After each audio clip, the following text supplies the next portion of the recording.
Assalamualaikum warahmatullahi wabarakatuh. Good morning, everyone. We are from Group 1 Class D. Want to explain you about what is philosophy of education. First of all, we want to introduce ourselves. There is Aditya Rumandhani and me, Adiba Nikmatul Ulya Suyanto. Then Kevin Dario Albion, Erlinda Yunita Dewi, and Muhammad Nico Aulia Fikri. Here is the table of the contents. First, what is philosophy? What is education? Second, writing philosophy of education. Third, different types of philosophical thesis. Fourth, some work examples. Fifth, conclusion, the practical importance of philosophy.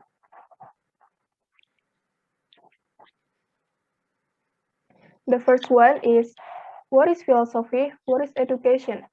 An introduction. The definition. Philosophy. Philosophy is a way of thinking about certain subjects, such as ethics, thought, existence, time, meaning, and value. The aim is to deepen understanding.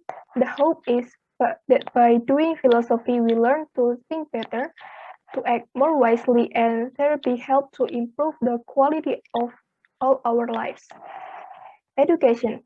Education, discipline that is concerned with methods of teaching and learning in schools or school-like environments as opposed to various non-formal and informal means of socialization. Rural development projects and education through parent-child relationship. Philosophy of education. Philosophy of education is the branch of applied or practical philosophy concerned with the nature and aims of education and the philosophical problems arising from educational theory and practice. A philosophy of education is a statement or set of statements that identifies and clarifies the beliefs, values, and understanding of an individual or group with respect to education. Defined in this sense, it may be thought of as a more or less organized body of knowledge and opinion on education, both as it is conceptualized and it is practiced.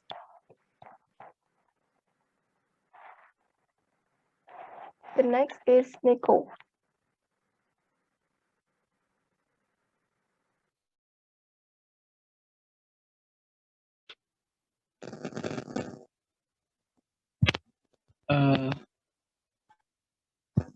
Number 2, writing philosophy of education. How is philosophical thesis different?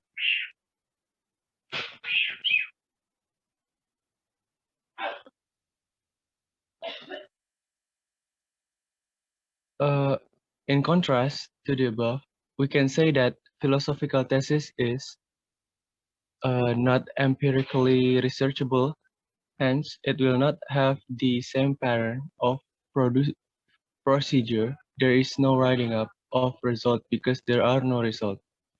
Centrally concerned with questions of meaning and value, with conceptual matters, and with the coherence of ideas, whether they make sense, whether they are justified, quite often with some kind of struggle with ideas.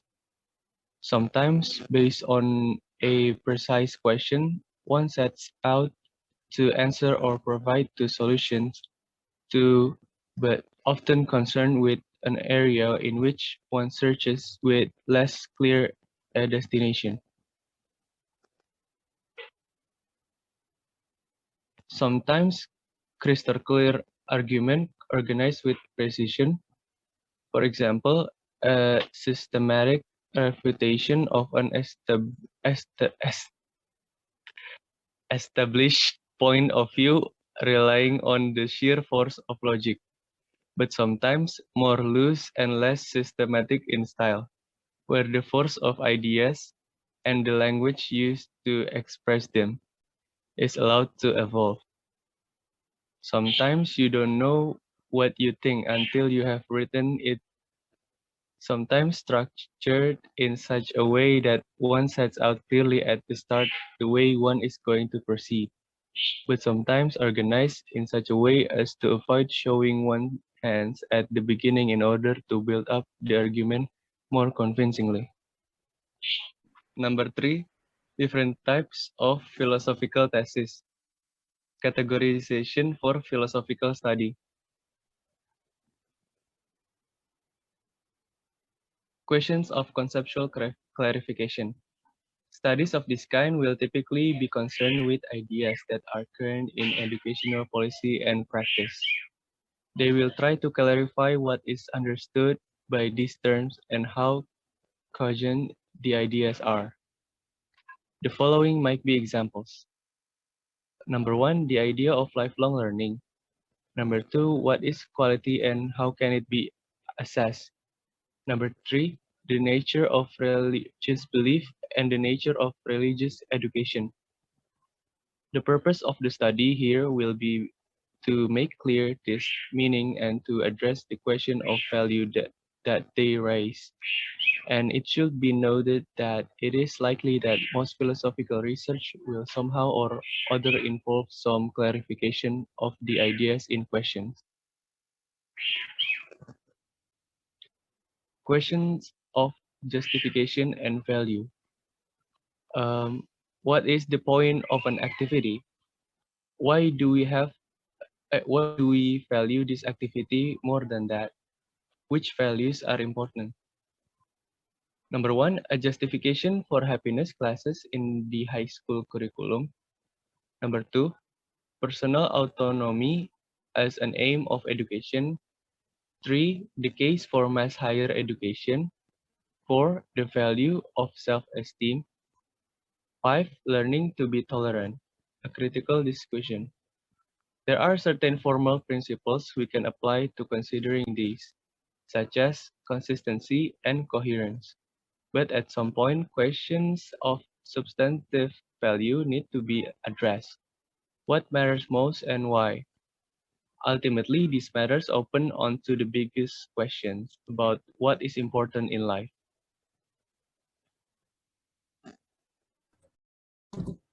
Different types of philosophical theses. The next one is questions concerning the nature of knowledge.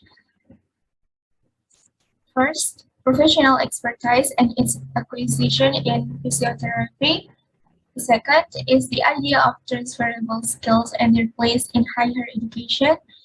The third is what is a literary education? We can distinguish between three kinds of knowledge. They are knowing that our propositional knowledge, knowing how, skills and competences, and knowing with a direct object, knowing by acquaintance. Questions concerning social justice. The first, children's rights and the nature of compulsory schooling. Second, the implications of multicultural, multiculturalism for the secondary school curriculum. The third is social justice and the funding of higher education.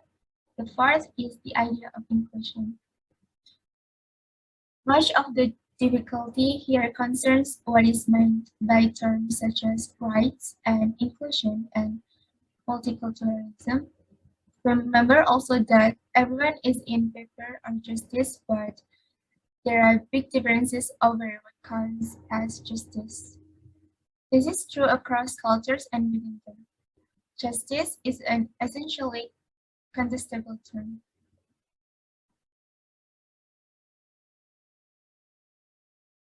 The significance of particular philosophers or thinkers for education. Nietzsche's overrun and the ends of education. A critical discussion of David Cooper's illusions of equality. The legacy of Vygotsky, a critical discussion. The idea of well-being in the work of John White, a critical discussion. A.N. Whitehead's conception of education, a discussion. And Richard Layard's happiness, lessons from a new science. And the last one is R.S. Peter's concept of the educated man, a critic. Obviously, the scope here is enormous. The big thing to avoid is writing a kind of eulogy to the person you are interested in. You need to give space to criticism of this person's work and ensure that you relate the ideas of the author in question to the practicalities of education.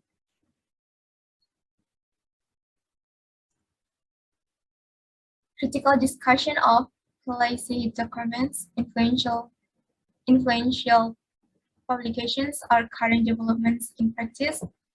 The first one is religious education and its place in secondary schools, ICT and reason, further education policy documents, Howard Gardner's multiple intelligences, the idea of learning styles, social and emotional aspects of learning, Cell UK Department for Children, Schools and Families. The last one is the place of ranging in education. This gives you the chance to analyze a document in your own area of practice, seeing how people do things differently elsewhere provides a valuable aid to the imagination when it comes to suggesting improvements. The next is questions combining various elements of the above. Education for citizenship. The second is psychology and psychoanalysis and their relevance to education. The third is the social construction of childhood. The fourth is European identity and the school curriculum in Malta or Northern Ireland or Lithuania. The fifth is education and the free market. Here, the scope of broader, you can put your own stamp on the approach you take. The fourth content is some work examples, short dissertation of philosophical approach. Three topics of some work examples is what is literary education, the value of self-esteem, and the education for citizenship. The next will be explained by my friend Aditya.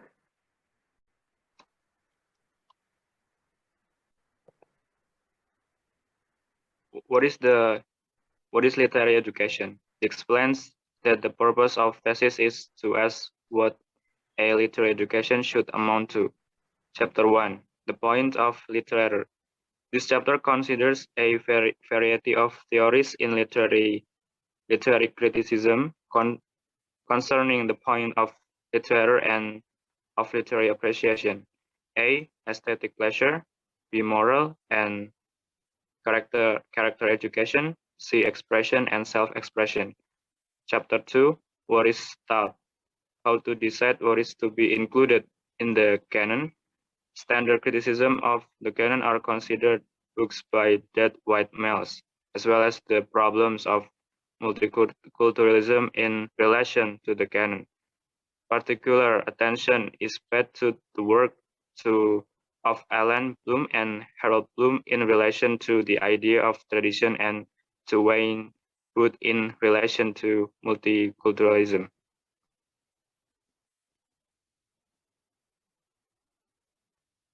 Chapter 3.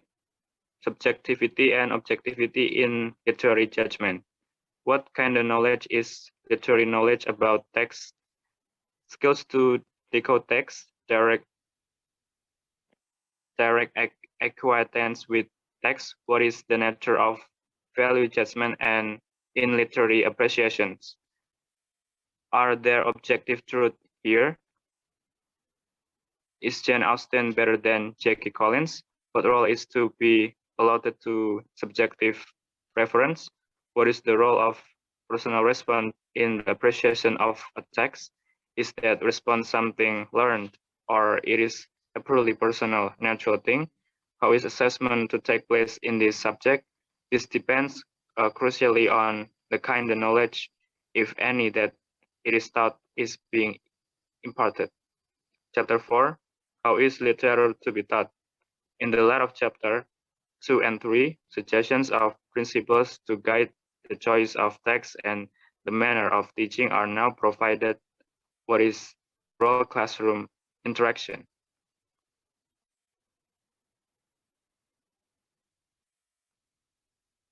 The value of self-esteem.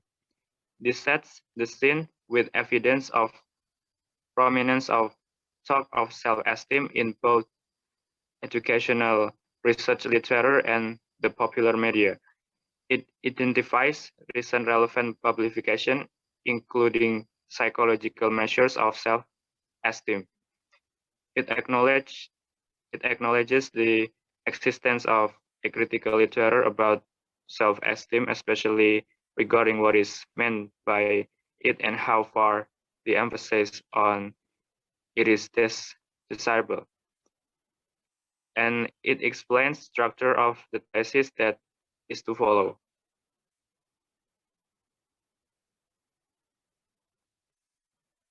The value of self-esteem.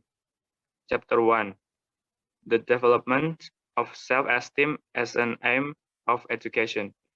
We began with a discussion largely descriptive and with plenty of evidence of the ways in which self-esteem has been adopted as a key value in the curriculum and beyond.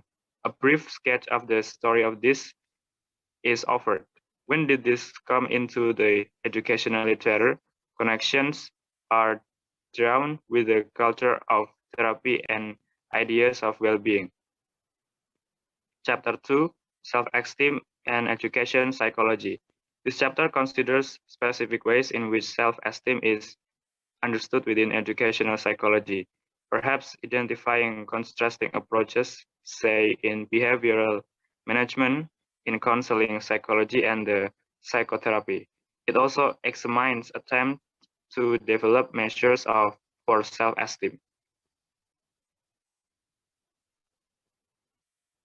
Chapter 3, Clarifying the concept of self-esteem and its value. An examination of recent discussion by, for example, Ruth Chickman and Richard Smith that seek to clarify how the idea of self-esteem is understood, how coherent it is, and in what ways it should be valued. Can you have too much self-esteem? Is it something that only matters when it is absent? Does self-esteem involve an accurate assessment of one's strength and weakness, or is it to do with something beyond particular characteristics, an absolute matters of what it's to be a human being? What is the nature of low self-esteem? Chapter 4, Subjecting current practice regarding self-esteem to criticism. How far is the current emphasis on self-esteem justified? How are problems of self-esteem to be identified and addressed? Does the emphasis on self-esteem involve looking in the wrong direction, too much at the self? This might lead to recommendation for the practice of educational psychologists. And the next is education for citizenship. This sets the scene is in terms of recent policy development in citizenship education in the context you are working in. For example, in England and Wales, in relation to the Crick report and the national curriculum, it makes some brief reference to the value of comparisons with one or two other countries, where practices and the issues are significantly different. Hence, it points to the broader issues beyond the local one. It provides an indication of how the dissertation will proceed. Chapter 1, Citizenship in England and Wales, the National Curriculum and the Crick Report. This chapter provides a brief account of the social and political circumstance that led to the preparation of the 1998 Crick Report, Education for Citizenship and the Teaching of Democracy in Schools. It goes on to explain the way that its recommendation became part of the national curriculum. Attention needs to be drawn to the aims of citizenship education as understood by the report, as well as to its recommendation for the curriculum, in terms of the knowledge, abilities, and disposition to be developed. Criticism of contemporary policy are considered. Chapter 2, Citizenship Education in Other Contexts. Some point of comparison.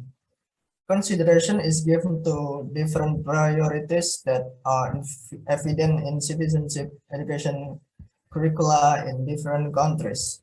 Why? For example, is national identity emphasized in Scotland? Why is tolerance or understanding to the fore in Northern Ireland? And why in some other countries is nation building made a central theme?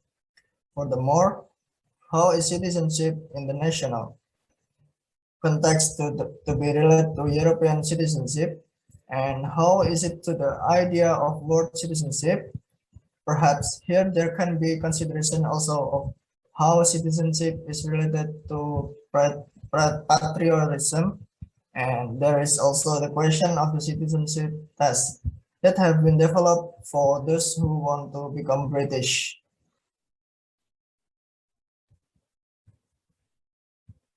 Education for citizenship. The chapter 3, the relationship between being educated and become a citizen. Plato's The Republic and Rousseau Emile are two classic. Utopian text 18, The Philosophy of Education, an introduction about education, and both depend on visions and the good society and the good citizen. Chapter 4, Conclusion. All education is citizenship education. Crick runs the risk of limiting the idea of citizenship to a compartment of our lives, when in fact we need to understand our lives are related to the wider environment in society in which we find ourselves.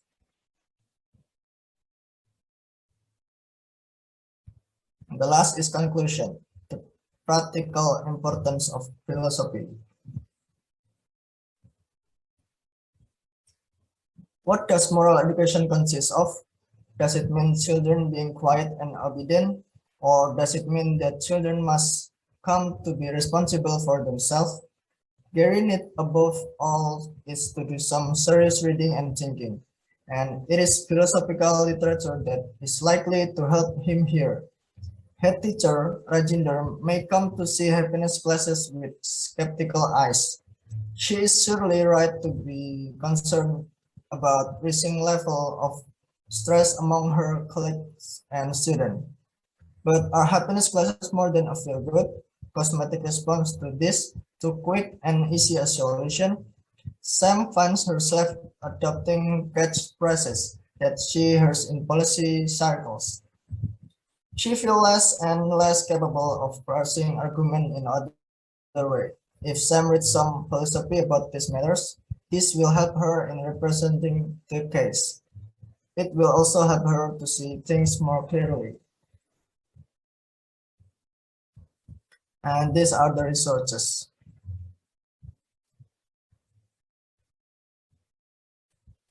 I think that's all from us. Thank you very much. Wassalamualaikum warahmatullahi wabarakatuh.